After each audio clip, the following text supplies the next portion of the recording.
ओम नमः शिवाय मित्रों, आप पर और आपके परिवार पर भगवान भोलेनाथ की कृपा सदैव बनी रहे। आज मैं आपको सातों वारों की संपूर्ण कथाएं सुनाने जा रही हूँ, जिन्हें नित्य नियम से प्रतिदिन सुनने से होती है मनोकामनाओं की पूर्ति। मन को शांत और कथाओं को धैर्यपूर्वक सुने। कथा को पूरा सुनने से उसका पूर्ण फल प्राप्त होता है। चलिए शुरू करते हैं। एक समय की बात है।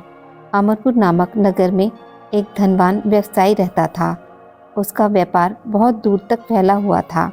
यहाँ के सभी नगरवासी उसका बहुत आदर करते थे। उस व्यापारी के पास किसी भी चीज़ की कमी नहीं थी, लेकिन फिर भी वह अपने जीवन में सुखी नहीं था। दरअसल उस व्यापारी का एक भी बेटा नहीं था, जिस कारण हर समय उसे यह चिंता सताती थी कि उसके मरने के बाद उसकी संपत्ति की देखभाल कौन करेगा।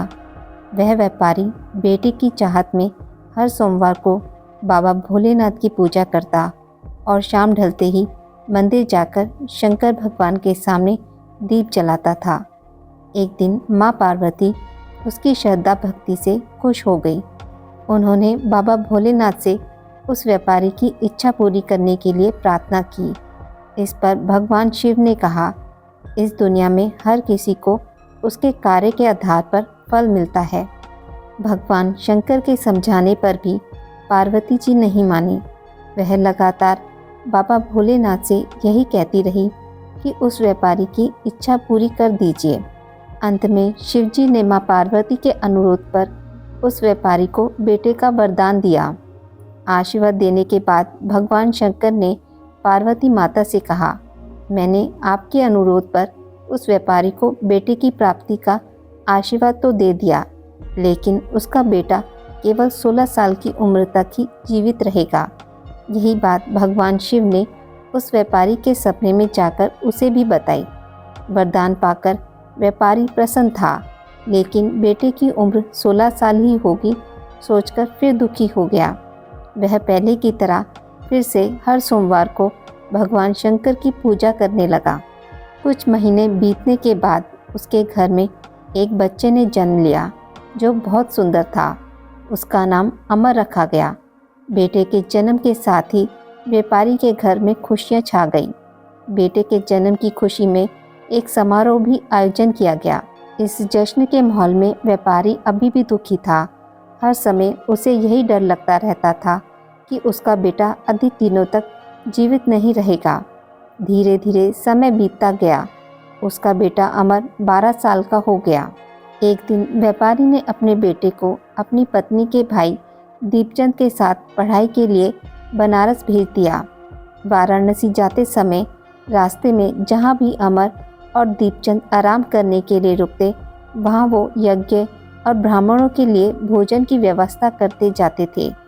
कुछ दूर जाने के बाद अमर और दीपचंद एक नगरी में पहुँचे। यह नगर के महाराज की बेटी चंद्रिका की शादी थी, जिसके लिए पूरे नगर को दुल्हन की तरह सजाया गया था। ठीक उसी समय बारात भी आ गई। इस समय लड़के का पिता परेशान था, क्योंकि उसके बेटे की एक आंख खराब थी। उन्हें डर था कि अगर लड़की वालों को यह बात पता चल गई तो वह शादी तोड़ देंगे। तभी उसकी नज़र अमर और दीपचंद पर पड़ी। लड़के के पिता के मन में तुरंत यह ख्याल आया कि क्यों ना अमर को ही दूल्हा बनाकर शादी के मंडप में बिठा दिया जाए। एक बार जब उसका विवाह राजकुमारी से हो जाएगा तो फिर उसके बाद उसे कुछ पैसे देकर वहाँ से विदा कर देंगे। फिर राजकुमारी और अपने बेटे को अपने घर ले आएंगे। लड़के के पिता ने बिना देरी के दीपचंद से इस बारे में बात की और धन का प्रस्ताव रखा। दीपचंद ने पैसों के लालच में आकर तुरंत हाँ बोल दिया और अमर को दूल्हा बनाकर मंडप में बिठा दिया। यहाँ राजा ने राजकुमारी का कन्यादान कर विवाह संपन्न कराया और बहुत सारी संपत्ति के साथ अपनी बेटी को विदा किया। शादी के बाद जब अमर वहाँ से लौट रहा था तो उसे लगा कि झूठ बोलना सही नहीं है, और उसने राजकुमारी चंद्रिका के दुपट्टे पर सारी सच्चाई लिख दी।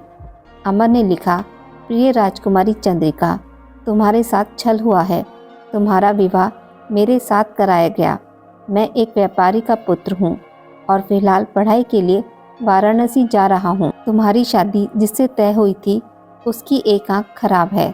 राजकुमारी ने यह सच जानने के बाद उस लड़के के साथ जाने से इनकार कर दिया और अपने पिता के साथ ही रहने लगी। उधर अमर वाराणसी के गुरुकुल में पहुंचकर पढ़ाई करने लगा। धीरे धीरे समय बीतता गया और अमर 16 साल का हो गया। इस दौरान उसने एक महायज्ञ का आयोजन किया। यज्ञ समाप्त होने के बाद अमर ने सभी ब्राह्मणों को खाना खिलाया और उन्हें कपड़े दिए। सारे काम खत्म करने के बाद अमर रात में अपने कमरे में सोने चला गया। भगवान शंकर के वरदान के मुताबिक उसी रात अमर के प्राण चले गए। अगली सुबह जब दीपचंद उसके कमरे में पहुंचा तो उसने देखा कि अमर जीवित नहीं है। वह ज़ोर ज़ोर से रोने लगा। उसके रोने की आवाज़ सुनकर आसपास के सभी लोग इकट्ठा हो गए और अपना दुख जताने लगे। दीपचंद के रोने की आवाज़ भगवान शंकर और माँ पार्वती के कानों तक भी पहुंची। यह सुन माता पार्वती ने कहा, हे स्वामी, मैं दीपचंद के रोने की इस आवाज़ को बर्दाश्त नहीं कर पा रही हूँ। कृपया करके इसके दुख को दूर करें। पार्वती जी की बात सुनकर बाबा भोलेनाथ अमर के पास पहुँचे। यहाँ उन्होंने देखा कि यह तो वही बालक है जिसे केवल 16 साल की उम्र तक ही जीवित रहने का आशीर्वाद मिला था। इसके बाद भगवान शिव सीधे माँ पार्वती के पास पहुँचे और कहा, हे गौरी, मरने वाला बालक उसी व्यापारी का पुत्र है। इसने अपनी उम्र पूरी कर ली है। यह सुन माता पार्वती ने भगवान शिव से एक बार फिर से आग्रह किया। उन्होंने कहा, स्वामी, आप कृपा करके इस बालक को दोबारा जीवित कर दें। इसे मृत देख इसके माता पिता भी अपने प्राण त्याग देंगे। माता पार्वती ने बाबा भोलेनाथ को याद दिलाया कि अमर के पिता उनके सबसे बड़े भक्त हैं। कई सालों से वे हर सोमवार को उनकी पूजा करते आ रहे हैं। माँ गौरी के अनुरोध पर भगवान शंकर ने अमर को जीवित होने का आशीर्वाद दिया और अमर दोबारा जिंदा हो गया। कुछ समय बाद अमर की पढ़ाई पूरी हो गई तो वह अपने मामा दीपचंद के साथ वापस अपने गांव को चला गया। चलते चलते दोनों उसी नगरी में जा पहुँचे जहां राजकुमारी चंद्रिका से उसका विवाह हुआ था। यहाँ पहुंचकर अमर ने एक महायज्ञ किया। तभी पास से गुजर रहे उस नगर के महाराज ने महायज्ञ होते देखा।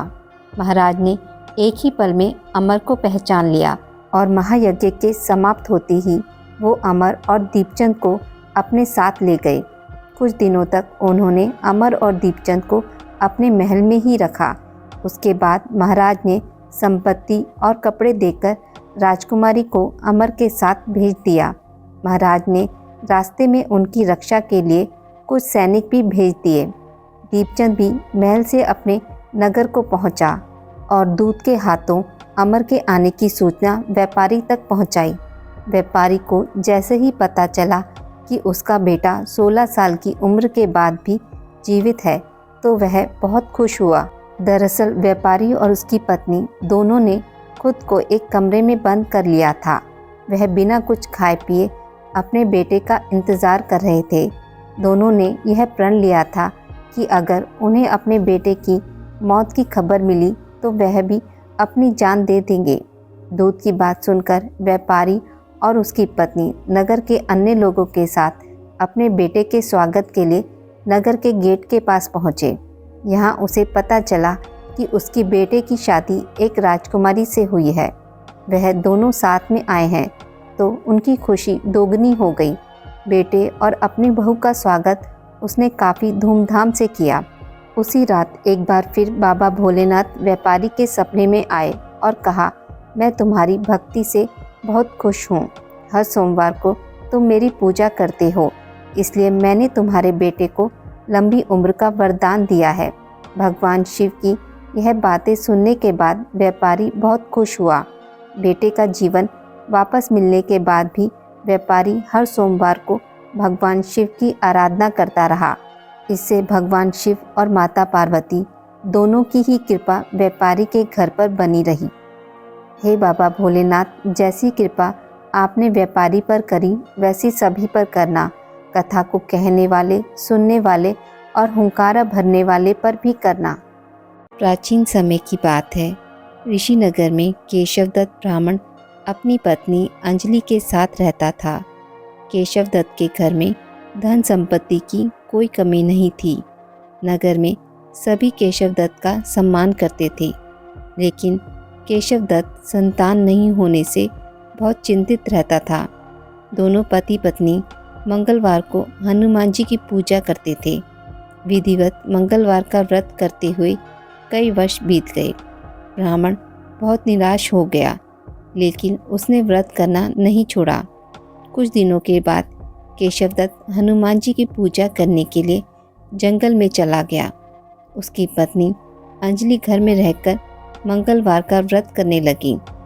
दोनों पति पत्नी पुत्र प्राप्ति के लिए मंगलवार का विधिवत व्रत करने लगे। अंजलि ने अगले मंगलवार को व्रत किया, लेकिन किसी कारणवश उस दिन अंजलि हनुमान जी को भोग नहीं लगा सकी और उस दिन वह सूर्यास्त के बाद भूखी ही सो गई। अगले मंगलवार को हनुमान जी को भोग लगाए बिना उसने भोजन नहीं करने का प्रण किया। 6 दिन तक अंजलि भूखी प्यासी रही। 7वें दिन मंगलवार को अंजलि ने हनुमान जी की पूजा की, लेकिन तभी भूख प्यास के कारण अंजलि बेहोश हो गई। हनुमान जी ने उसे स्वप्न में दर्शन देते हुए कहा, उठो पुत्री, मैं तुम्हारी पूजा पाठ से बहुत प्रसन्न हूँ। तुम्हें सुंदर और सुयोग्य पुत्र होने का वर देता हूँ। यह कहकर हनुमान जी अंतर्ध्यान हो गए। तत्काल अंजलि ने उठकर हनुमान जी का भोग लगाया और स्वयं भोजन किया। हनुमान जी की अनुकंपा से अंजलि ने एक सुंदर पुत्र को जन्म दिया। मंगलवार को जन्म लेने के कारण उस बच्चे का नाम मंगल प्रसाद रखा गया। कुछ दिनों बाद अंजलि का पति केशवदत्त भी घर लौट आया। उसने मंगल को देखा तो अंजलि से पूछा, यह सुंदर बच्चा किसका है? अंजलि ने खुश होते हुए हनुमान जी के दर्शन देने और पुत्र प्राप्त होने का वरदान देने की सारी कथा सुना दी, लेकिन केशवदत्त को उसकी बातों पर विश्वास नहीं हुआ। उसके मन में पता नहीं कैसे यह कुलसित विचार आया कि अंजलि ने उसके साथ विश्वासघात किया है। अपने पापों को छिपाने के लिए अंजलि झूठ बोल रही है। केशवदत्त ने उस बच्चे को मार डालने की योजना बनाई। एक दिन केशवदत्त स्नान के लिए कुएं पर गया। मंगल भी उसके साथ था। केशवदत्त ने मौका देखकर मंगल को कुएं में फेंक दिया और घर आकर बहाना बना दिया कि मंगल तो कुएं पर मेरे पास पहुंचा ही नहीं। केशवदत्त के इतने कहने के ठीक बाद मंगल दौड़ता हुआ घर लौट आया। केशवदत्त मंगल को देखकर बुरी तरह हैरान हो उठा। उसी रात हनुमान जी ने केशवदत्त को स्वप्न में दर्शन देते हुए कहा, तुम दोनों के मंगलवार व्रत करने से प्रसन्न होकर पुत्र जन्म का वर मैंने दिया था, फिर तुम अपनी पत्नी पर शक क्यों करते हो? उसी समय केशवदत्त ने अंजलि को जाकर उसे क्षमा मांगते हुए स्वप्न में हनुमान जी के दर्शन देने की सारी कहानी कह सुनाई। केशवदत्त ने अपने बेटे को हृदय से लगाकर बहुत प्यार किया। उस दिन के बाद सभी आनंद पूर्वक रहने लगे। मंगलवार का विधिवत व्रत करने से केशवदत्त और उनके सभी कष्ट दूर हो गए। इस तरह जो स्त्री पुरुष विधिवत मंगलवार का व्रत करके व्रत कथा सुनते हैं, हनुमान जी उनके सभी कष्ट दूर करके घर में धन संपत्ति का भंडार भर देते हैं। शरीर के सभी रक्त विकारों के रोग भी नष्ट हो जाते हैं। समतापुर नगर में मधुसूदन नाम का एक व्यक्ति रहता था। वह बहुत ही धनवान था।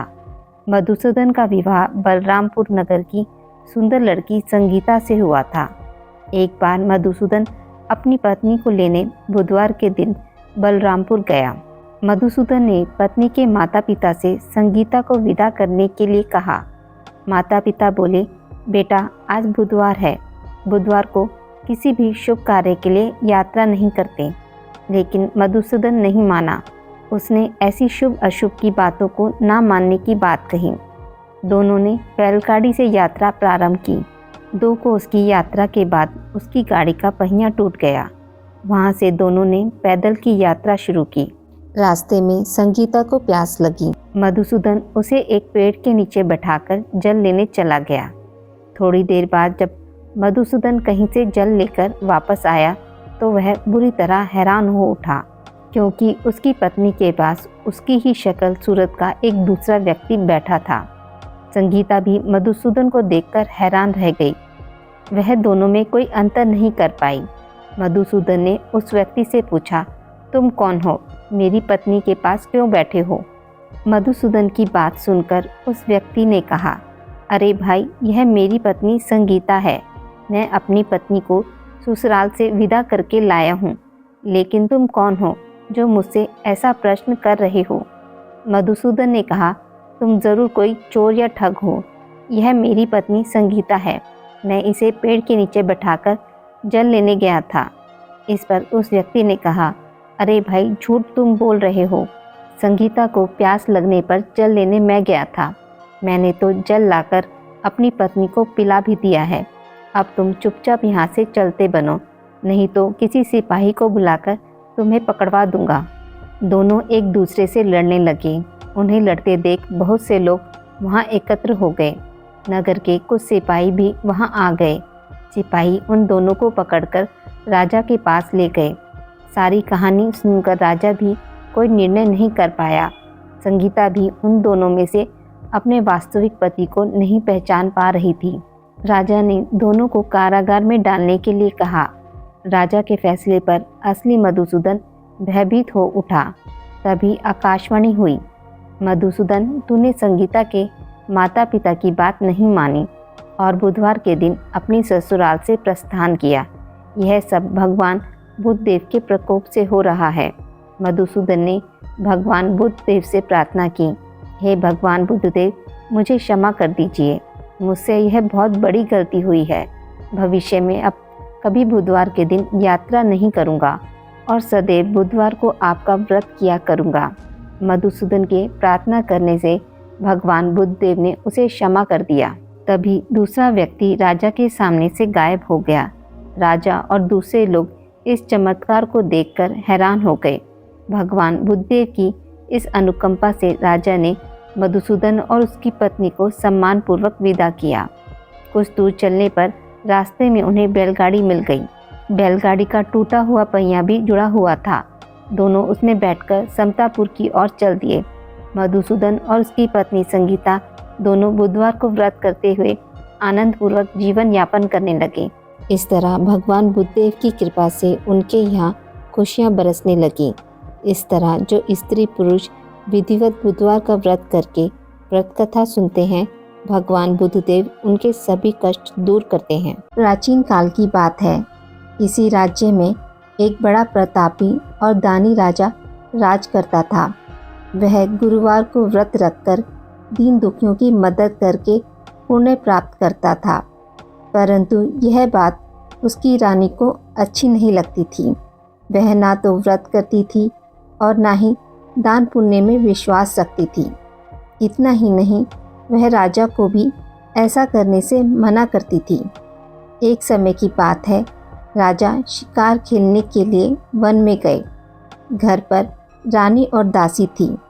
उसी समय गुरु बृहस्पति देव साधु का रूप धारण कर राजा के दरवाजे पर भिक्षा मांगने आए तो रानी कहने लगी, हे साधु महाराज, मैं इस दान और पुण्य से तंग आ गई हूँ।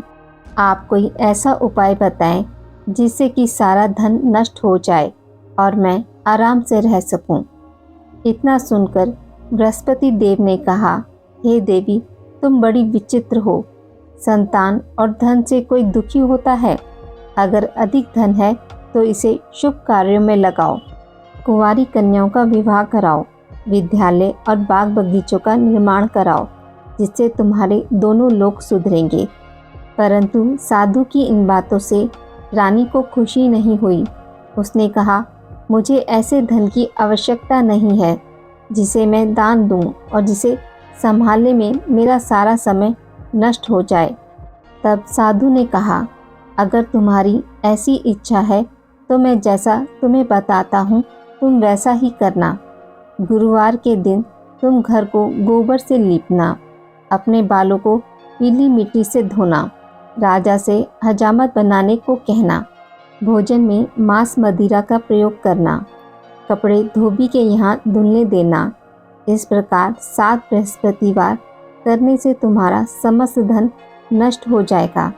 इतना कहकर साधु के रूप में बृहस्पति देव अंतर्ध्यान हो गए।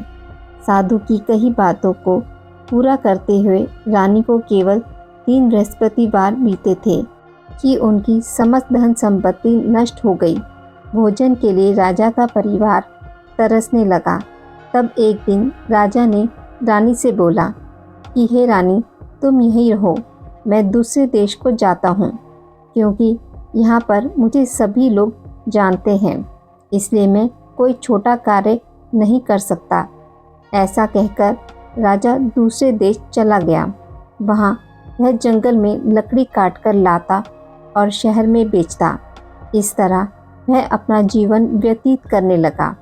इधर राजा के प्रदेश जाते ही रानी और दासी दुखी रहने लगी।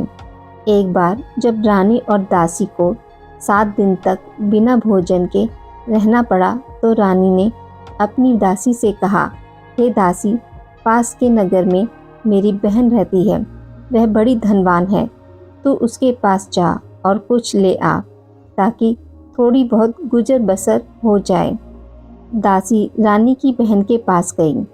उस दिन गुरुवार था और रानी की बहन उस समय बृहस्पतिवार व्रत की कथा सुन रही थी। दासी ने रानी की बहन को अपनी रानी का संदेश दिया, लेकिन रानी की बड़ी बहन ने कोई उत्तर नहीं दिया। जब दासी को रानी की बहन से कोई उत्तर नहीं मिला तो वह बहुत दुखी हुई और उसे क्रोध भी आया। दासी ने रानी को सारी बात बता दी। ये सुनकर रानी ने अपने भाग्य को कोसा। उधर रानी की बहन ने सोचा कि मेरी बहन की दासी आई थी, परंतु मैं उसे नहीं बोली, इससे वह बहुत दुखी हुई होगी। कथा सुनकर और पूजा समाप्त करके वह अपनी बहन के घर आई और कहने लगी, हे बहन, मैं बृहस्पतिवार का व्रत कर रही थी, तुम्हारी दासी मेरे घर आई थी, परंतु जब तक कथा होती है तब तक ना तो उठते हैं और ना ही बोलते हैं, इसलिए मैं नहीं बोली। बताओ दासी क्यों आई थी? रानी बोली, बहन, तुमसे क्या छुपाऊं, हमारे घर में खाने तक को अनाज नहीं है। ऐसा कहते कहते रानी की आंखें भर आई। उसने अपनी दासी समेत पिछले 7 दिनों से भूखे रहने की पूरी बात अपनी बहन को बता दी। देखो बहन, भगवान बृहस्पति देव सबकी मनोकामना पूर्ण करते हैं। देखो, शायद तुम्हारे घर में भी अनाज रखा हो। पहले तो रानी को विश्वास नहीं हुआ, पर बहन के आग्रह करने पर उसने दासी को अंदर भेजा तो उसे सचमुच अनाज से भरा एक घड़ा मिल गया। यह देखकर दासी को बड़ी हैरानी हुई। दासी रानी से कहने लगी कि हे रानी, जब हमको भोजन नहीं मिलता तो हम व्रत ही तो करते हैं, इसलिए क्यों ना इनसे व्रत और कथा की विधि पूछ ली जाए ताकि हम भी व्रत कर सकें। तब रानी ने अपनी बहन से बृहस्पतिवार व्रत के बारे में पूछा। उसकी बहन ने बताया, बृहस्पतिवार के व्रत में चने की दाल और मुनक्का केले की जड़ में अर्पित करें तथा दीपक जलाएं, व्रत कथा सुनें और पीला भोजन ही करें। इससे बृहस्पति देव और भगवान विष्णु प्रसन्न होते हैं। व्रत और पूजा की विधि बताकर रानी की बहन अपने घर लौट आई। 7 दिन के बाद जब गुरुवार आया तो रानी और दासी ने व्रत रखा। वह घुड़साल में जाकर चना और गुड़ लेकर आई। फिर उसने केले की जड़ तथा भगवान विष्णु की पूजा की। अब पीले भोजन की चिंता को लेकर दोनों बहुत दुखी हुई। उन्होंने व्रत रखा था, इसलिए बृहस्पति देव उनसे प्रसन्न थे। वह एक साधारण व्यक्ति का रूप धारण कर 2 थालों में पीला भोजन दासी को दे गए। भोजन पाकर दासी प्रसन्न हुई और फिर रानी के साथ मिलकर भोजन ग्रहण किया। उसके बाद वह सभी गुरुवार के व्रत और पूजा करने लगी। बृहस्पति देव की कृपा से उनके पास फिर से धन संपत्ति आ गई, परंतु रानी फिर से पहले की तरह आलस्य करने लगी। तब दासी बोली, देखो रानी, तुम पहले भी इसी प्रकार आलस्य करती थी। तुम्हें धन रखने में कष्ट होता था, इस कारण सभी धन नष्ट हो गया, और अब जब देव बृहस्पति की कृपा से धन मिला है तो तुम फिर से आलस करने लगी हो। रानी को समझाते हुए दासी कहती है कि बड़ी मुसीबतों के बाद हमने ये धन पाया है, इसलिए हमें दान पुण्य करना चाहिए और धन को शुभ कार्यों में खर्च करना चाहिए। इससे तुम्हारे कुल का यश बढ़ेगा, स्वर्ग की प्राप्ति होगी, पितृ प्रसन्न होंगे। दासी की बात मानकर रानी अपना धन शुभ कार्यों में खर्च करने लगी, जिससे पूरे नगर में उसका यश फैलने लगा। बृहस्पतिवार व्रत कथा के बाद श्रद्धा के साथ आरती की जानी चाहिए। इसके बाद प्रसाद बांटकर उसे ग्रहण करना चाहिए। एक दिन राजा दुखी होकर जंगल में पेड़ के नीचे आसन जमाकर बैठ गया। वह अपनी दशा को याद करके व्याकुल होने लगा। बृहस्पतिवार का दिन था। एकाएक उसने देखा कि निर्जन वन में एक साधु प्रकट हुए। वह साधु वेश में स्वयं बृहस्पति देवता थे। लक्कड़हारे के सामने आकर बोले, हे लक्कड़हारे, इस सुनसान जंगल में तू चिंता मगन क्यों बैठा है? लक्कड़हारे ने दोनों हाथ जोड़कर प्रणाम किया और उत्तर दिया, महात्मा जी, आप सब कुछ जानते हैं, मैं क्या कहूँ। यह कहकर रोने लगा और साधु को अपनी आत्मकथा सुनाई। महात्मा जी ने कहा, तुम्हारी स्त्री ने बृहस्पतिवार के दिन बृहस्पति भगवान का निरादर किया है, जिसके कारण रुष्ट होकर उन्होंने तुम्हारी यह दशा कर दी। अब तुम चिंता को दूर करके मेरे कहने पर चलो तो तुम्हारे सब कष्ट दूर हो जाएंगे और भगवान पहले से भी अधिक संपत्ति देंगे। तुम बृहस्पतिवार के दिन कथा किया करो। 2 पैसे के चने मक्का लाकर उसका प्रसाद बनाओ और शुद्ध जल से लोटे में शक्कर मिलाकर अमृत तैयार करो। कथा के पश्चात अपने सारे परिवार और सुनने वाले प्रेमियों में अमृत व प्रसाद बांटकर आप भी ग्रहण करो। ऐसा करने से भगवान तुम्हारी सभी मनोकामनाएं पूरी करेंगे। साधु के ऐसे वचन सुनकर लक्कड़हारा बोला, हे प्रभु, मुझे लकड़ी बेचकर इतना पैसा नहीं मिलता जिससे भोजन के उपरांत कुछ बचा सकूं। मैंने रात्रि में अपनी पत्नी को व्याकुल देखा है। मेरे पास कुछ भी नहीं जिससे मैं उसकी खबर मांग सकूं। साधु ने कहा, हे लक्कड़हारे, तुम किसी बात की चिंता मत करो। बृहस्पतिवार के दिन तुम रोजाना की तरह लकड़ियां लेकर शहर को जाओ। तुमको रोज से दुगना धन प्राप्त होगा, जिससे तुम भली भांति भोजन कर लोगे तथा बृहस्पति देव की पूजा का सामान भी आ जाएगा। इतना कहकर साधु अंतर्ध्यान हो गए। धीरे धीरे समय व्यतीत होने पर फिर वही बृहस्पतिवार का दिन आया।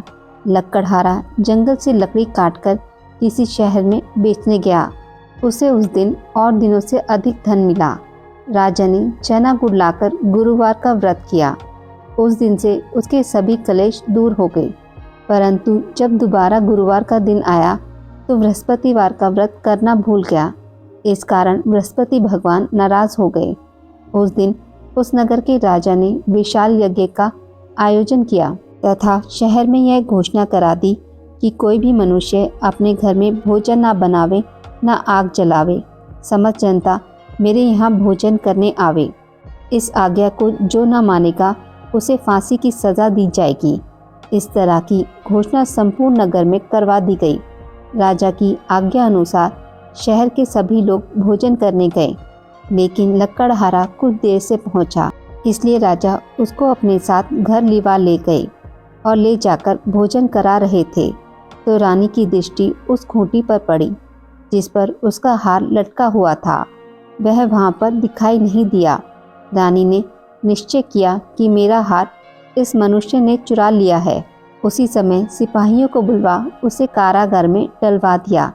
जब लक्कड़हारा कारागार में पड़ गया और बहुत दुखी होकर विचार करने लगा कि ना जाने कौन से पूर्व जन्म के कर्म से मुझे यह दुख प्राप्त हुआ, और उसी साधु को याद करने लगा जो कि जंगल में मिला था।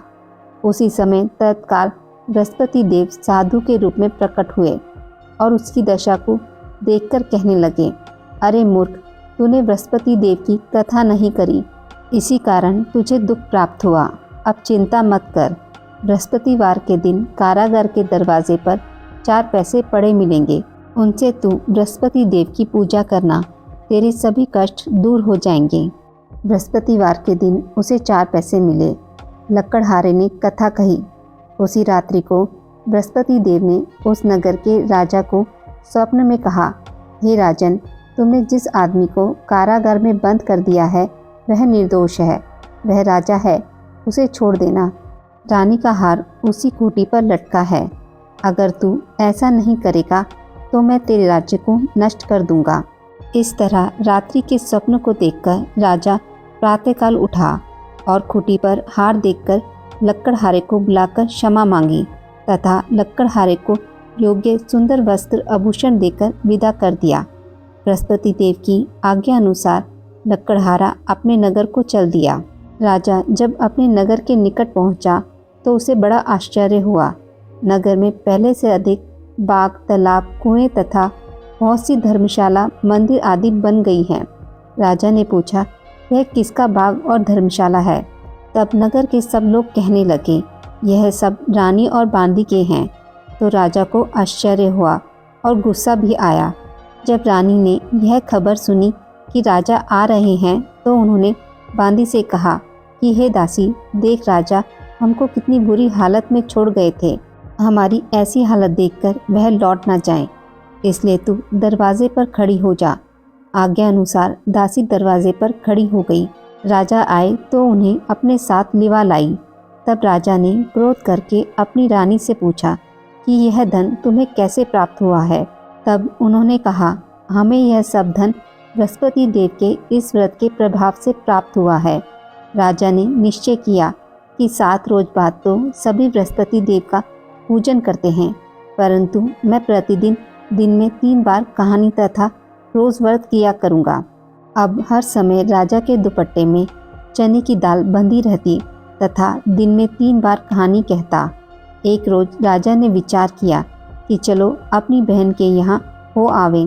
इस तरह निश्चय कर राजा घोड़े पर सवार हो अपनी बहन के यहाँ को चलने लगा। मार्ग में उसने देखा कि कुछ आदमी एक मुर्दे को लिए जा रहे हैं। उन्हें रोककर राजा कहने लगा, अरे भाइयों, मेरी बृहस्पति देव की कथा सुन लो।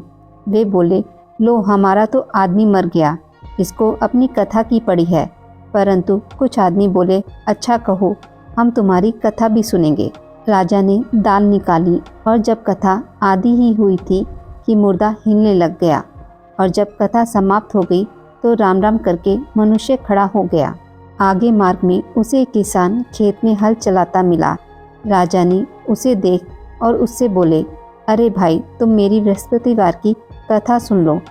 किसान बोला, जब तक मैं तेरी कथा सुनूंगा तब तक 4 हरिया जोत लूँगा, जा अपनी कथा किसी और को सुनाना।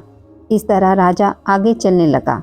राजा के हटते ही बैल पछाड़ खाकर गिर गए तथा किसान के पेट में बड़ी जोर का दर्द होने लगा। उस समय उसकी माँ रोटी लेकर आई। उसने जब यह देखा तो अपने पुत्र से सब हाल पूछा और बेटे ने सभी हाल कह दिया। तो बुढ़िया दौड़ी दौड़ी उस घुड़सवार के पास गई और उससे बोली कि मैं तेरी कथा सुनूंगी, तू अपनी कथा मेरे खेत पर चलकर ही कहना। राजा ने बुढ़िया के खेत पर जाकर कथा कही, जिसके सुनते ही वह बैल उठ खड़े हुए तथा किसान के पेट का दर्द भी बंद हो गया। राजा अपनी बहन के घर पहुंचा। बहन ने भाई की खूब मेहमानी की। दूसरे रोज प्रातःकाल राजा जागा तो वह देखने लगा कि सब लोग भोजन कर रहे हैं। राजा ने अपनी बहन से कहा, ऐसा कोई मनुष्य है जिसने भोजन नहीं किया हो, जो मेरी बृहस्पतिवार की कथा सुन ले। बहन बोली, हे भैया, यह देश ऐसा ही है कि पहले यहाँ लोग भोजन करते हैं, बाद में अन्य काम करते हैं। अगर कोई पड़ोस में हो तो देखाऊं। वह ऐसा कहकर देखने चली गई, परंतु उसे कोई भी ऐसा व्यक्ति नहीं मिला जिसने भोजन ना किया हो। अतः वह एक कुम्हार के घर गई जिसका लड़का बीमार था। उसे मालूम हुआ कि उनके यहाँ 3 रोज से किसी ने भोजन नहीं किया है। रानी ने अपने भाई की कथा सुनने के लिए कुमार से कहा। वह तैयार हो गया। राजा ने जाकर बृहस्पतिवार की कथा कही, जिसको सुनकर उसका लड़का ठीक हो गया। अब तो राजा की प्रशंसा होने लगी। एक रोज राजा ने अपनी बहन से कहा कि हे बहन, हम अपने घर को जाएंगे, तुम भी तैयार हो जाओ। राजा की बहन ने अपनी सास से कहा। सास ने कहा, चली जा, परंतु अपने लड़के को मत ले जाना, क्योंकि तेरे भाई के कोई औलाद नहीं है। बहन ने अपने भाई से कहा, हे भैया, मैं तो चलूँगी, पर कोई बालक नहीं जाएगा। राजा बोला, जब कोई बालक नहीं चलेगा तब तुम ही क्या करोगी। बड़े दुखी मन से राजा अपने नगर को लौट आया। राजा ने अपनी रानी से कहा, हम निर्वंशी हैं, हमारा मुख देखने का धर्म नहीं है और कुछ भोजन आदि नहीं किया। रानी बोली, हे प्रभु, बृहस्पति देव ने हमें सब कुछ दिया है, वह हमें औलाद अवश्य देंगे। उसी रात को बृहस्पति देव ने राजा के स्वप्न में कहा, हे राजा, उठ, सभी सोच को त्याग दे, तेरी रानी गर्भ से है। राजा को यह बात सुनकर बड़ी खुशी हुई। 9वें महीने में उसके गर्भ से एक सुंदर पुत्र पैदा हुआ। तब राजा बोला, हे रानी, स्त्री बिना भोजन के रह सकती है, पर बिना कहे नहीं रह सकती। जब मेरी बहन आवे तुम उससे कुछ मत कहना। रानी ने सुनकर हाँ कर दिया। जब राजा की बहन ने यह शुभ समाचार सुना तो वह बहुत खुश हुई तथा बधाई लेकर अपने भाई के यहाँ आई। तभी रानी ने कहा, घोड़ा चढ़कर तो नहीं आई, गधा चढ़ी आई। राजा की बहन बोली, भाभी, मैं इस प्रकार ना कहती तो तुम्हें औलाद कैसे मिलती। बृहस्पति देव ऐसे ही हैं, जैसी जिसकी कामना हो सभी को पूर्ण करते हैं। जो सद्भावना पूर्वक बृहस्पतिवार का व्रत करता है, कथा पढ़ता है अथवा सुनाता है, दूसरों को सुनाता है, बृहस्पति देव उसकी सभी मनोकामनाएं पूर्ण करते हैं। भगवान बृहस्पति देव उसकी सदैव रक्षा करते हैं। संसार में जो मनुष्य सद्भावना से भगवान जी का पूजन व्रत सच्चे हृदय से करते हैं, तो उनकी सभी मनोकामनाएं पूर्ण करते हैं। जैसी सच्ची भावना से रानी और राजा ने उनकी कथा का गुणगान किया, तो उनकी सभी इच्छाएं बृहस्पति देव जी ने पूर्ण की थी। इसलिए पूर्ण कथा सुनने के बाद प्रसाद लेकर जाना चाहिए। हृदय से उनका मनन करते हुए जयकारा बोलना चाहिए। बोलो बृहस्पति देव की जय, भगवान विष्णु की जय। बृहस्पति देव की कथा। प्राचीन काल में एक ब्राह्मण रहता था। वह बहुत ही निर्धन था। उसकी कोई संतान नहीं थी। उसकी स्त्री बहुत मलिनता के साथ रहती थी। वह स्नान न करती, किसी देवता का पूजन न करती। इससे ब्राह्मण देवता बड़े दुखी थे। बेचारे बहुत कुछ कहते थे, किंतु उसका कुछ परिणाम ना निकला। भगवान की कृपा से ब्राह्मण की स्त्री के कन्या रूपी रत्न पैदा हुआ। कन्या बड़ी होने पर प्रातः स्नान करके विष्णु भगवान का जाप व बृहस्पतिवार का व्रत करने लगी। अपने पूजन पाठ को समाप्त करके विद्यालय जाती तो अपनी मुट्ठी में जौ भरकर ले जाती और पाठशाला के मार्ग में डालती जाती। तब ये जौ स्वर्ण के हो जाते। लौटते समय उनको बीनकर घर ले आती थी। एक दिन वह बालिका सूप में उस सोने के जौ को फटकार कर साफ कर रही थी कि उसके पिता ने देख लिया और कहा, हे बेटी, सोने के जौ के लिए सोने का सूप होना चाहिए। दूसरे दिन बृहस्पतिवार था। इस कन्या ने व्रत रखा और बृहस्पति देव से प्रार्थना करके कहा, मैंने आपकी पूजा सच्चे मन से की हो तो मेरे लिए सोने का सूप दे दो। बृहस्पति देव ने उसकी प्रार्थना स्वीकार कर ली। रोजाना की तरह वह कन्या जौ फैलाती हुई जाने लगी। जब लौटकर जौ बीन रही थी तो बृहस्पति देव की कृपा से सोने का सूप मिला। उसे वह घर ले आई और उसमें जौ साफ करने लगी, परंतु उसकी माँ का वही ढंग रहा। एक दिन की बात है कि वह कन्या सोने के सूप में जौ साफ कर रही थी। उस समय उस शहर के राजा का पुत्र वहाँ से होकर निकला। इस कन्या के रूप को, कार्य को देखकर मोहित हो गया तथा अपने घर आकर भोजन तथा जल त्याग कर उदास होकर लेट गया। राजा को जब इस बात का पता लगा तो अपने प्रधानमंत्री के साथ उसके पास गए और बोले, हे बेटा, तुम्हें किस बात का कष्ट है? किसी ने अपमान किया है अथवा कोई और कारण है? सो कहो, मैं वही कार्य करूँगा जिससे तुम्हें प्रसन्नता हो। अपने पिता की राजकुमार ने बातें सुनी तो वह बोला, मुझे आपकी कृपा से किसी बात का दुख नहीं है। किसी ने मेरा अपमान भी नहीं किया, परंतु मैं उस लड़की से विवाह करना चाहता हूँ जो सोने के सूप में जौ साफ कर रही थी। यह सुनकर राजा आश्चर्य में पड़ गया और बोला, हे बेटा, इस तरह की कन्या का पता तुम ही लगाओ, मैं उसके साथ तेरा विवाह अवश्य ही करवा दूंगा। राजकुमार ने उस लड़की के घर का पता बतलाया। तब मंत्री उस लड़की के घर गए और ब्राह्मण देवता को सभी हाल बतलाया। ब्राह्मण देवता राजकुमार के साथ अपनी कन्या का विवाह करने के लिए तैयार हो गए तथा विधि विधान के अनुसार ब्राह्मण की कन्या का विवाह राजकुमार के साथ हो गया। कन्या के घर से जाते ही पहले की भांति उस ब्राह्मण देवता के घर में गरीबी का निवास हो गया। अब भोजन के लिए भी अन्न बड़ी मुश्किल से मिलता था। एक दिन दुखी होकर ब्राह्मण देवता अपनी पुत्री के पास गए। बेटी ने पिता की दुखी अवस्था को देखा और अपनी माँ का हाल पूछा। तब ब्राह्मण ने सभी हाल कहा। कन्या ने बहुत सा धन देकर अपने पिता को विदा कर दिया। इस तरह ब्राह्मण का कुछ समय सुखपूर्वक व्यतीत हुआ। कुछ दिन बाद फिर वही हाल हो गया। ब्राह्मण फिर अपनी कन्या के यहाँ गया और सारा हाल कहा। तो लड़की बोली, हे पिताजी, आप माताजी को यहाँ लिवा लाओ, मैं उन्हें विधि बता दूंगी जिससे गरीबी दूर हो जाए। वह ब्राह्मण देवता अपनी स्त्री को साथ लेकर पहुँचे तो अपनी माँ को समझाने लगी, हे माँ, तुम प्रातःकाल प्रथम स्नान आदि करके विष्णु भगवान का पूजन करो तो सब दरिद्रता दूर हो जाएगी। परंतु उसकी माँ ने एक भी बात नहीं मानी और प्रातःकाल उठकर अपनी पुत्री के बच्चों की झूठन को खा लिया। उससे उसकी पुत्री को भी बहुत गुस्सा आया और एक रात को कोठरी से सभी सामान निकाल दिया और अपनी माँ को उसमें बंद कर दिया। प्रातःकाल उसे निकाला तथा स्नान आदि करा के पाठ करवाया तो उसकी माँ की बुद्धि ठीक हो गई और फिर प्रत्येक बृहस्पतिवार को व्रत रखने लगी। इस व्रत के प्रभाव से उसके माँ बाप बहुत ही धनवान और पुत्रवान हो गए और बृहस्पति जी के प्रभाव से इस लोक में सुख भोग कर स्वर्ग को प्राप्त हुए। सब लोग विष्णु भगवान की जय बोलो, बृहस्पति देव की जय। किसी शहर में अनेक लोग रहते थे। सभी अपने अपने कामों में लगे रहते थे। किसी को किसी की परवाह नहीं थी। भजन कीर्तन, भक्ति भाव, दया माया, परोपकार जैसे संस्कार कम हो गए। शहर में बुराइयां बढ़ गई थी। शराब, जुआ, रेस, चोरी डकैती वगैरह बहुत से गुनाह शहर में होते थे। इसके बावजूद शहर में कुछ अच्छे लोग भी रहते थे।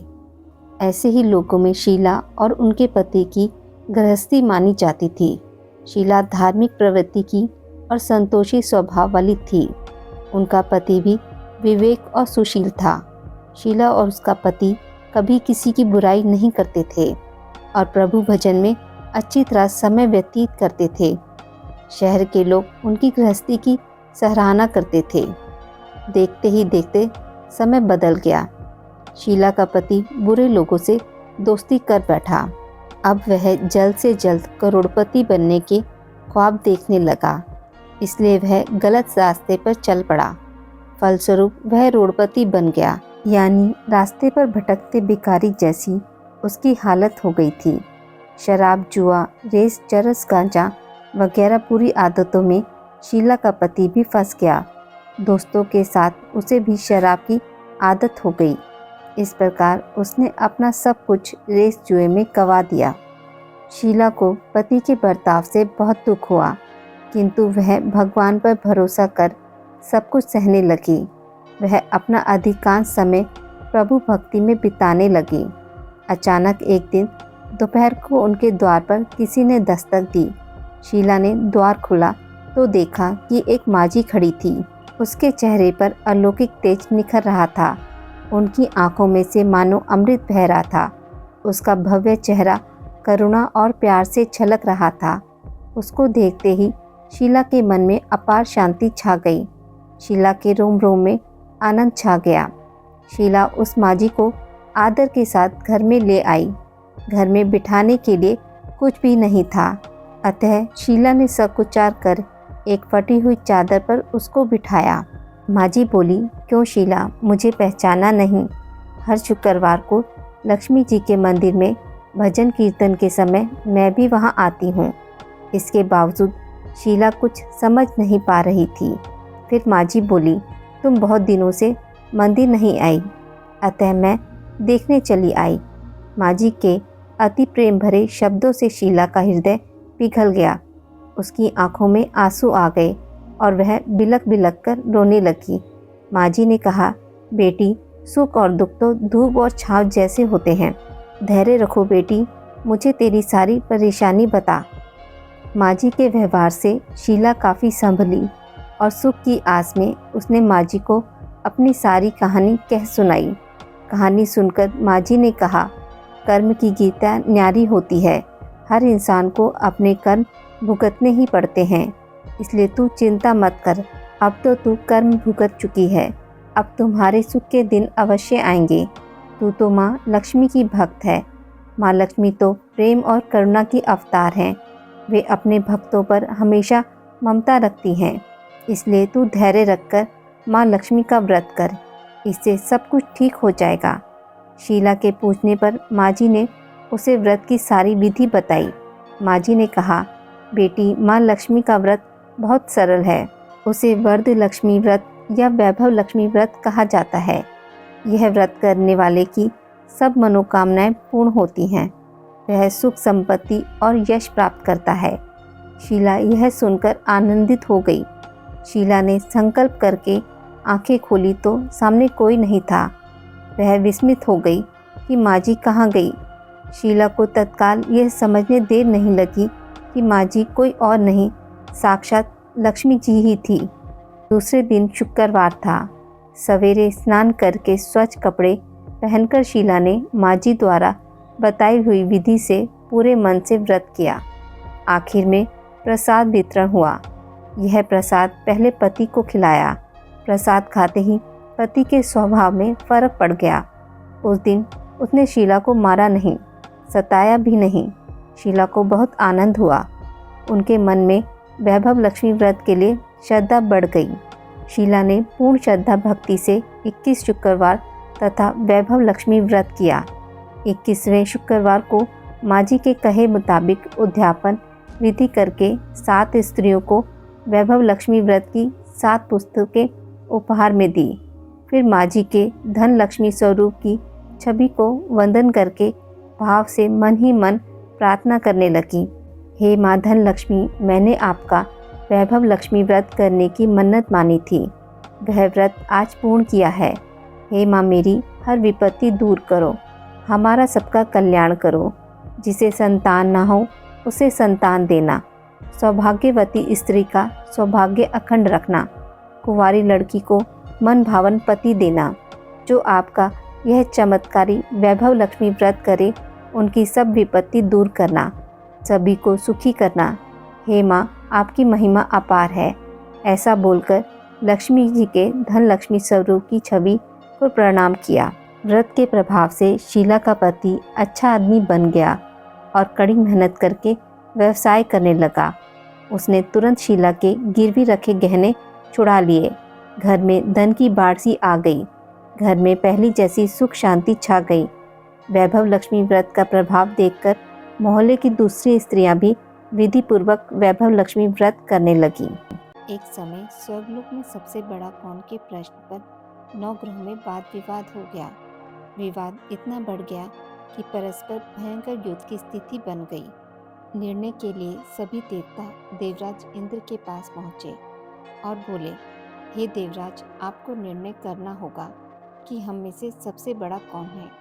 देवताओं का प्रश्न सुनकर देवराज इंद्र उलझन में पड़ गए। इंद्र बोले, मैं इस प्रश्न का उत्तर देने में असमर्थ हूँ। हम सभी पृथ्वी लोक में उज्जैनी नगरी में राजा विक्रमादित्य के पास चलते हैं। देवराज इंद्र सहित सभी ग्रह देवता उज्जैनी नगरी में पहुँचे।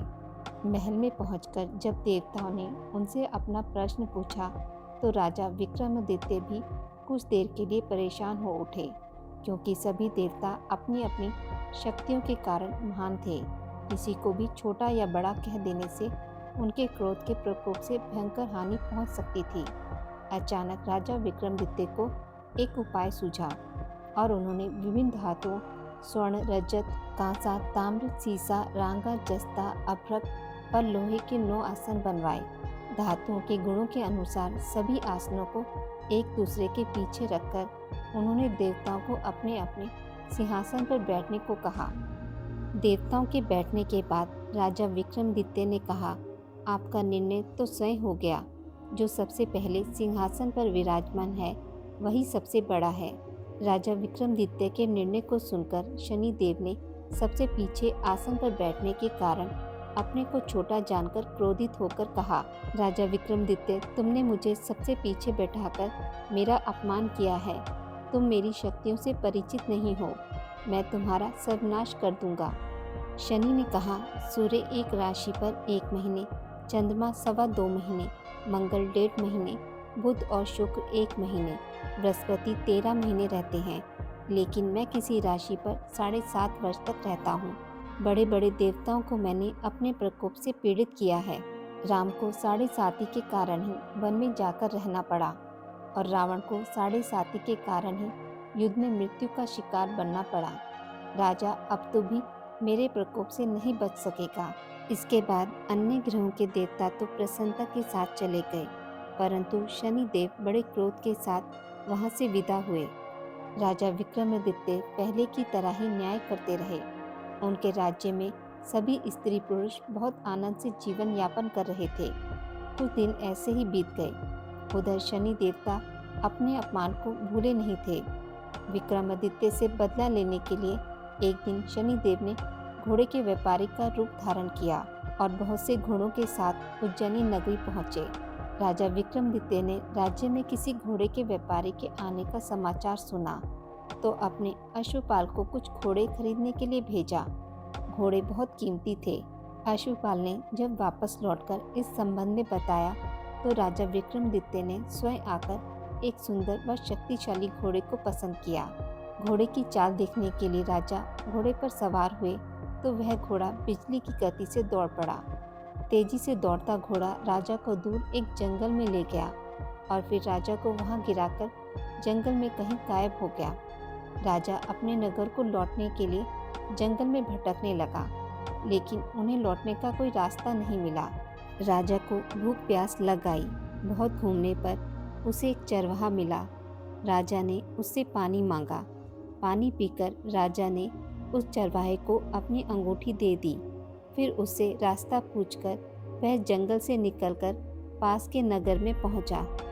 राजा ने सेठ की दुकान पर बैठकर कुछ देर आराम किया। उस सेठ ने राजा से बातचीत की तो राजा ने उसे बताया कि मैं उज्जैनी नगरी से आया हूँ। राजा के कुछ देर दुकान पर बैठने से सेठ जी की बहुत बिक्री हुई। सेठ ने राजा को बहुत भाग्यवान समझा और खुश होकर उसे अपने घर भोजन के लिए ले गया। सेठ के घर में सोने का एक हार खूंटी पर लटका हुआ था। राजा को उस कमरे में छोड़कर सेठ कुछ देर के लिए बाहर गया। तभी एक आश्चर्यजनक घटना घटी। राजा के देखते देखते सोने के उस हार को खूंटी निकल गई। सेठ ने कमरे में लौटकर हार को गायब देखा तो चोरी का संदेह राजा पर ही किया, क्योंकि उस कमरे में राजा ही अकेला बैठा था। सेठ ने अपने नौकरों से कहा कि इस परदेसी को रस्सियों से बांधकर नगर के राजा के पास ले चलो। राजा ने विक्रमादित्य से हार के बारे में पूछा तो उसने बताया कि उसके देखते ही देखते खूंटी ने हार को निगल लिया था। इस पर राजा ने क्रोधित होकर चोरी करने के अपराध में विक्रमादित्य के हाथ पांव कटवाने का आदेश दे दिया। राजा विक्रमादित्य के हाथ पांव काटकर उसे नगर की सड़क पर छोड़ दिया गया। कुछ दिन बाद एक तेली उसे उठाकर अपने घर ले गया और उसे अपने कोल्हू पर बैठा दिया। राजा आवाज देकर बैलों को हाँकता रहता। इस तरह तेली का बैल चलता रहा और राजा को भोजन मिलता रहा। शनि के प्रकोप की 7.5 पूरे होने पर वर्षा ऋतु प्रारंभ हुई। एक रात राजा विक्रमादित्य मेघमल्हार गा रहा था कि तभी नगर के राजा की लड़की राजकुमारी मोहिनी रथ पर सवार उस तेली के घर के पास से गुजरी। उसने मेघमल्हार सुना तो उसे बहुत अच्छा लगा और दासी को भेजकर गाने वाले को बुला लेने को कहा। दासी ने लौटकर राजकुमारी को अपंग राजा के बारे में सब कुछ बता दिया। राजकुमारी उसके मेघमल्हार से बहुत मोहित हुई, अतः उसने सब कुछ जानकर भी अपंग राजा से विवाह करने का निश्चय कर लिया। राजकुमारी ने अपने माता पिता से जब यह बात कही तो वह हैरान रह गए। रानी ने मोहिनी को समझाया, बेटी, तेरे भाग्य में तो किसी राजा की रानी होना लिखा है, फिर तू इस अपंग से विवाह करके अपने पांव पर कुल्हाड़ी क्यों मार रही है? राजकुमारी ने अपनी जिद नहीं छोड़ी। अपनी जिद पूरी कराने के लिए उसने भोजन करना छोड़ दिया और प्राण त्यागने का निश्चय कर लिया। आखिर राजा रानी को विवश होकर अपंग विक्रमादित्य से राजकुमारी का विवाह करना पड़ा। विवाह के बाद राजा विक्रमादित्य और राजकुमारी तेली के घर में रहने लगे। उसी रात स्वप्न में शनिदेव ने राजा से कहा, राजा, तुमने मेरा प्रकोप देख लिया। मैंने तुम्हें अपने अपमान का दंड दिया है। राजा ने शनिदेव से क्षमा करने को कहा और प्रार्थना की कि हे शनिदेव, आपने जितना दुख मुझे दिया अन्य किसी को ना देना। शनिदेव ने कुछ सोचकर कहा, राजा, मैं तो तुम्हारी प्रार्थना स्वीकार करता हूँ। जो कोई स्त्री पुरुष मेरी पूजा करेगा, शनिवार को व्रत करके मेरी व्रत कथा सुनेगा, उस पर मेरी अनुकंपा बनी रहेगी। प्रातःकाल राजा विक्रमादित्य की नींद खुली तो अपने हाथ पांव देखकर राजा को बहुत खुशी हुई। उसने मन ही मन शनिदेव को प्रणाम किया। राजकुमारी भी राजा के हाथ पांव सही सलामत देखकर आश्चर्य में डूब गई। तब राजा विक्रमादित्य ने अपना परिचय देते हुए शनिदेव के प्रकोप की सारी कहानी सुनाई। सेठ को जब इस बात का पता चला तो दौड़ता हुआ तेली के घर पहुंचा और राजा के चरणों में गिरकर क्षमा मांगने लगा। राजा ने उसे क्षमा कर दिया क्योंकि यह सब तो शनिदेव के प्रकोप के कारण हुआ था। सेठ राजा को अपने घर ले गया और उसे भोजन कराया। भोजन करते समय वहाँ आश्चर्यजनक घटना घटी। सबके देखते देखते उस खूंटी ने हार उगल दिया। सेठ जी ने अपनी बेटी का विवाह भी राजा के साथ कर दिया और बहुत से स्वर्ण आभूषण, धन आदि देकर राजा के साथ विदा किया।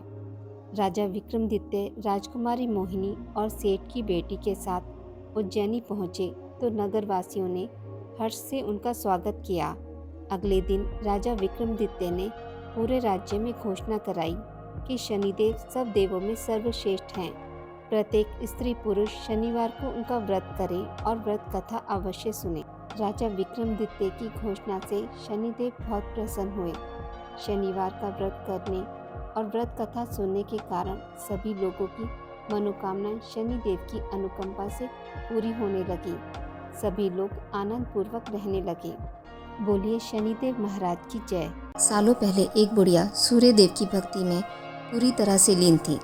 वो हर रविवार को सुबह स्नान कर घर के आंगन को गोबर से अच्छी तरह लिपाई करके सूर्यदेव की पूजा करती थी। फिर सूर्यदेव के लिए व्रत रखकर शाम को उन्हें भोग लगाने के बाद भोजन करती थी। उस बुढ़िया की भक्ति भावना से सूर्यदेव काफ़ी प्रसन्न थे और भगवान की कृपा से उस बुढ़िया को किसी तरह की परेशानी नहीं होती थी। उस बुढ़िया की खुशी और संपन्नता को देखकर उसकी पड़ोसन को जलन होने लगी। वह बुढ़िया अपनी पड़ोसन के आंगन में बंधी गाय के गोबर से आंगन को लीपा करती थी।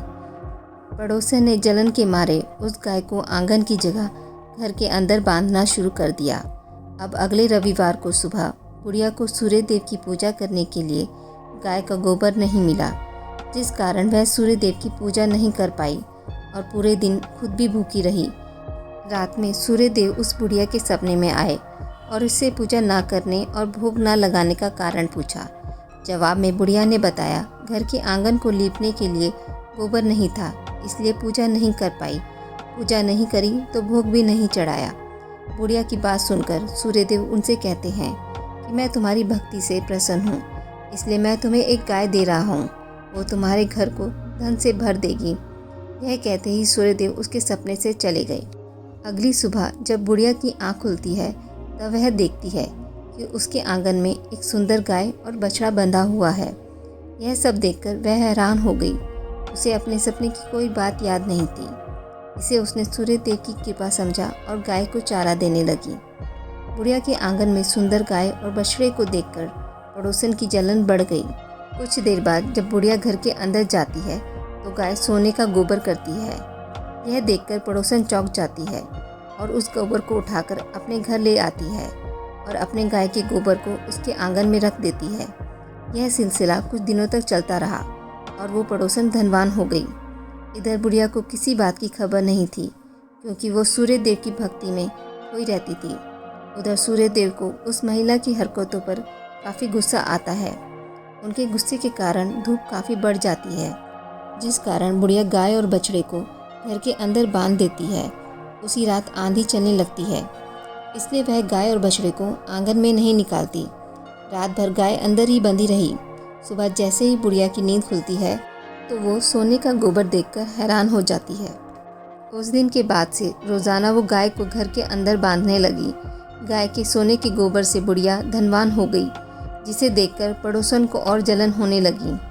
पड़ोसन ने जलन के मारे सोने के गोबर देने वाली गाय के बारे में उस राजा को बता दिया। राजा को जैसे ही सोने के गोबर देने वाली गाय का पता चला तो उन्होंने तुरंत सैनिकों को भेजकर उसे महल लाने के लिए कहा। जब सैनिक बुढ़िया के घर पहुंचते हैं तब वह सूर्य देव को भोग लगाकर खुद भोजन करने के लिए निवाला उठाने ही वाली थी कि तभी राजा के सैनिक गाय और बछड़े की रस्सी खोलकर उन्हें अपने साथ ले जाते हैं।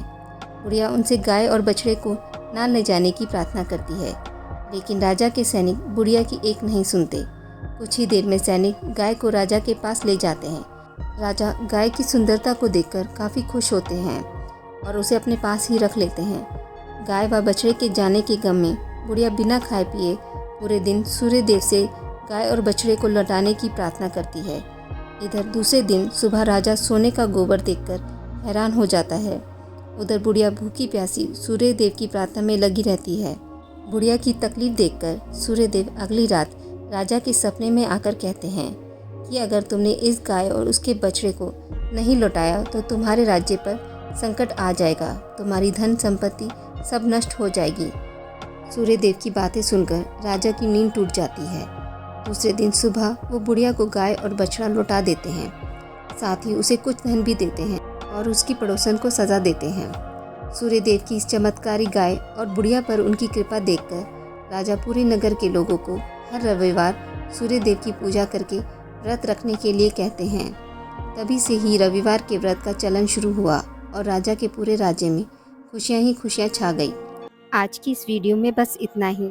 मित्रों, अगर आपको मेरी वीडियोस पसंद आती हैं तो इसे लाइक और शेयर ज़रूर करें और पूजा पाठ से जुड़ी जानकारी के लिए मेरे चैनल को सब्सक्राइब करना ना भूलें। धन्यवाद।